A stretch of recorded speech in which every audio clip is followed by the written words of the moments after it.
Every office has that one Excel file nobody likes to work with.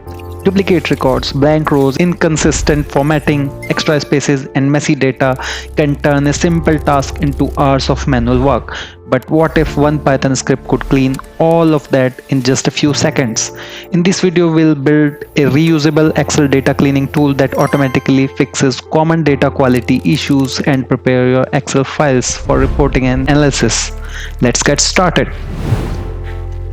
Let's start by loading our Python file into Excel. This report contains around 700 employees records. So let me show you the Excel. So there are around 700 employee records, and as you can already see, the data is not very clean. We have duplicate records, blank rows, extra spaces, inconsistent date formatting and other formatting as well, and a few invalid values. So our goal is to clean this file step by step and save a new cleaned version without modifying the original data. So our first step is to load the Excel file first. So let's load the Excel file. Open Visual Studio, and we are creating a script inside this folder only. So this time we are going to use a different approach, which is easier to debug and easier to understand the process as well. So let's create a new file, and this time we will not be creating a py file. Now this time we will be creating a Jupyter Notebook file.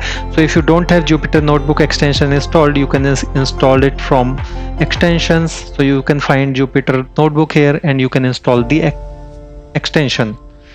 So let's create a new file and select Jupyter Notebook and save it as main. Or you can just leave it as it is, type main, and it will add the extension automatically. If you see, it has added IPYNB extension to this file. So in this Jupyter Notebook, we can write our code in different cells, so we can run our code in different steps rather than running entire code altogether. So our first step is to import the pandas library. So if you don't have pandas library installed in your system, you can go to terminal and write pip install pandas. Because I already have this library installed, so I'm not going to do that, and I'm just going to import this library. So import pandas as pd. So this is one cell and we just need to run this cell only. So this cell has been run and we can create a new cell now. We can press B on Jupyter Notebook, or you can take a new code cell, add code cell. So now in this cell we will write the code to read the file. Now we don't have to import this library again and again. So give file path, and because our file is saved in same folder, so we will just provide the file name raw employee data.xlsx. So this is our file name and we are creating a data frame. So in pandas library we work with data frames. What is a data frame? Data frame is just a virtual snapshot of your data. So df equals to pd.read excel, or you can use pd.read csv as well in case you have a csv file. So our file is Excel file, so we will write read excel and we'll provide file path. So we can run this cell, and in df, if you want to see, we can create a new cell and run this df.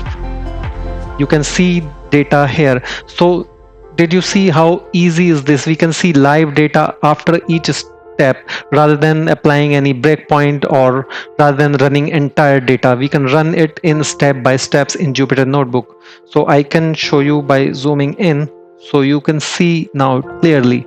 So we have just imported and read the Excel file in the two different cells. So let's zoom out, and then we can now follow our steps. So if you see, our data has been populated here. So we have blank columns and blank rows and some other data. So our first step is to remove duplicate rows. So we will create a new df2 equals to df.drop duplicates. So, and after each step we can see our data. So let's run this and we can check df2. So now Let's count how many rows was there in DF.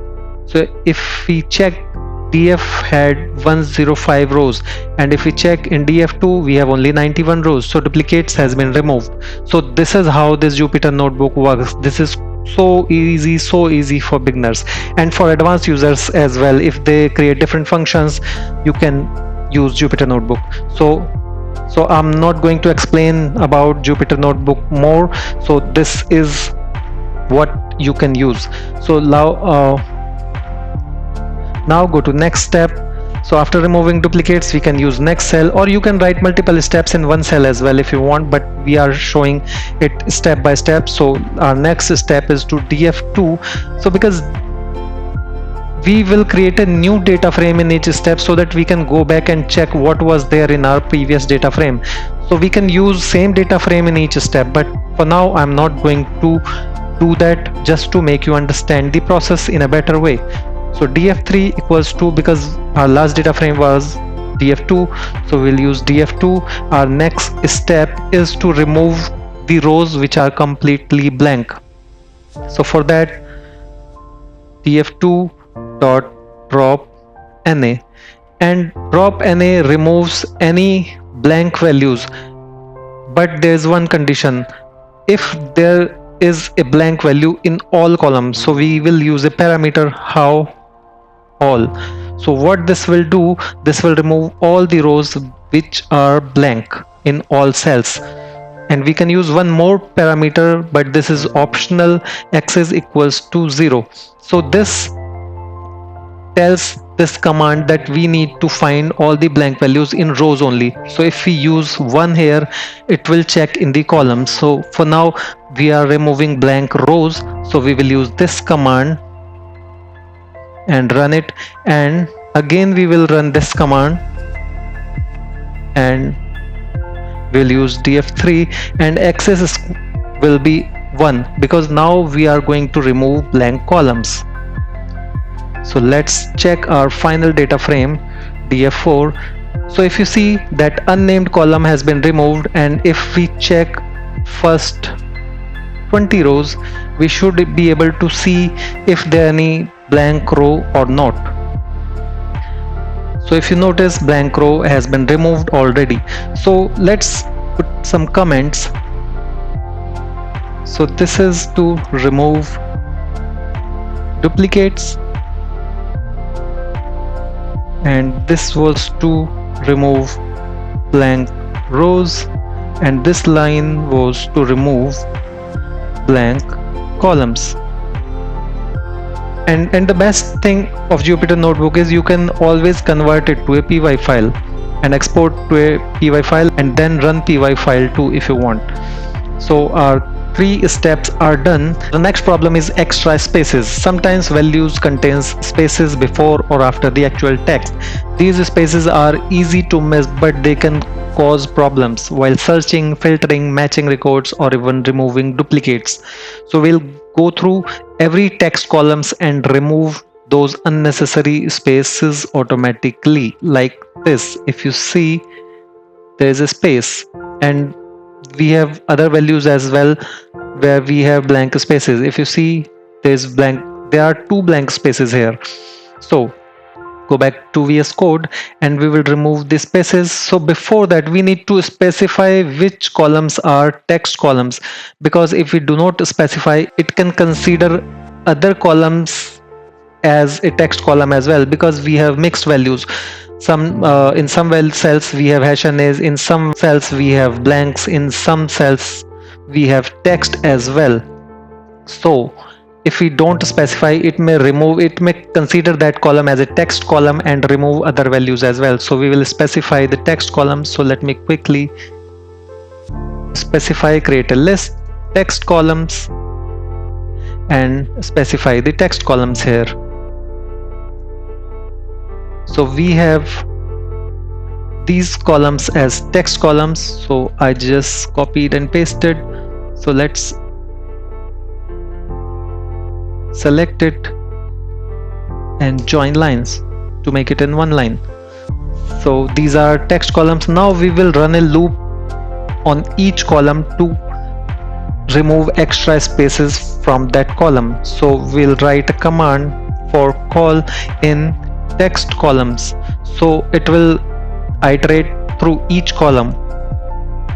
Now df4, because df4 our last modified data frame call equals to df call dot fill na.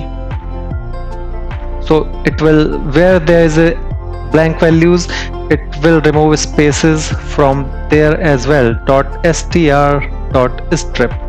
So strip command we use to remove spaces.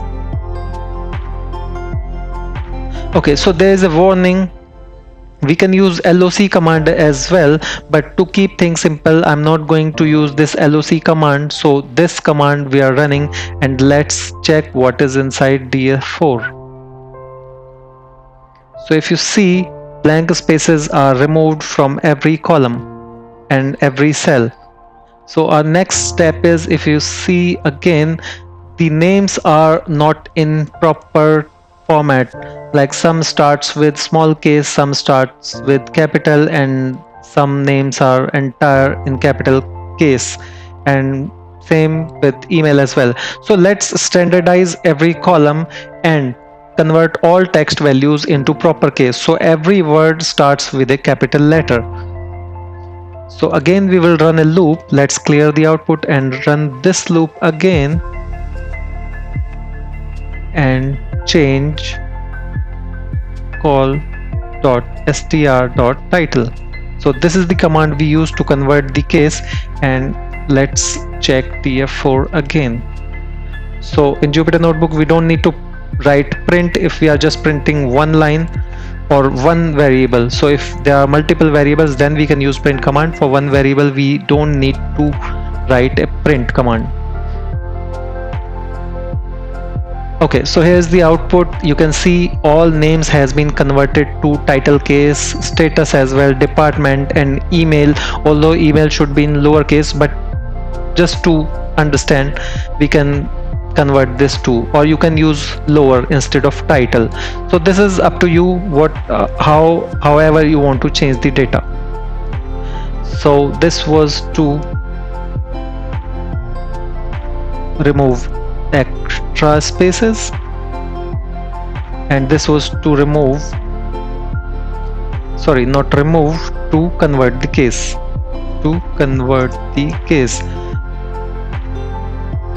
So let's take a new cell, and now we need to remove some invalid values. So if you see in the data, there are some hash NAs and nulls, NAs, and some other NA, invalid. So these values are invalid values, and some dashes, double dashes.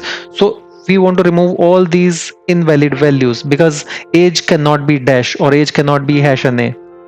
So let's take a new cell and use df4 again. So now we will save it to df5. So df5 equals to df4.replace, and replace. So we don't want to replace the values one by one. So let's create a list again, what all values we want to remove. So invalid values, this will be a list, and we will specify. So I've already written those just to save your time, and paste it here. So this is our list. So this is the list where we have updated all the invalid values which we want to replace with blanks. So now we will replace, we will use df4.replace command, and we want to replace it with blank. So let's run it and check what is inside df5 now. Okay, so we have NANs as well. So in Python data frame, NAN means blank values. So hash NAs are removed, but NANs are still there. So when we save this file, these will be blank. So NANs are absolutely fine. So now we have removed some invalid values as well. I think our last part is left, which are dates. So in date column, if you see join date, there are different formats for dates. So remove any invalid date which we have already removed. So we just need to format the dates in same format. So let's go back to VS Code, use a new cell. This time we will be going to use df5. So our date column name is join date, so we will use this column. Because this time we won't run a loop on all columns, we have just one date column. So if you have multiple columns, you can again create a list with column names, and this time we will use just one name. So df5 column name join date, and we will convert all the string values and date values to date format. So to date time,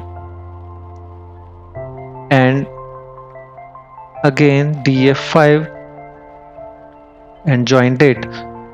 So in this column, this value will get updated, and in case there is an error, it will make that cell blank. For that, errors equals to coerce. So that's it. Now we have converted all the string values to dates, and now we can format the dates to a specified format. So df again join date dot df join date dot date dot str format time. strf time means str format time. So we will use this format: %date for dates, %b for month, and dash %. If we write small y, we will get last 2 digit of year, and if we use capital Y, we will get 4 digit years. And that is it. So let's check what is inside df5. So we need to use df5 here. Okay, so we have converted all dfs to df5. So let's run it and check what's inside df5.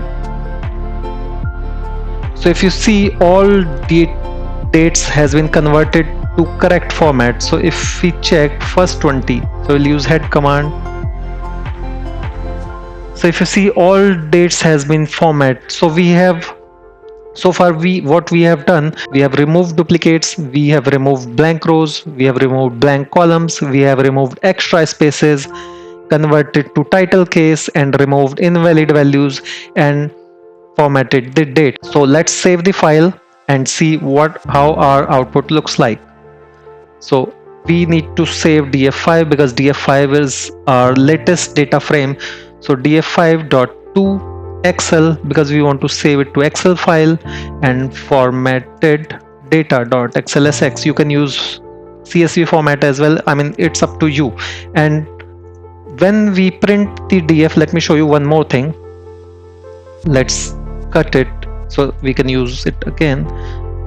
So you are getting index number as well, 0, 1, 2. When we save a data frame to an Excel file, it will save these index numbers as well. And to remove those index numbers while saving the workbook, you can use index equals to false. So let's run it, and file has been created. So let's open that file and let me show you how that file looks like. So here's the file. Names has been corrected, and age #NA removed, department has been removed, and title case and dates are formatted. So I think this looks good now.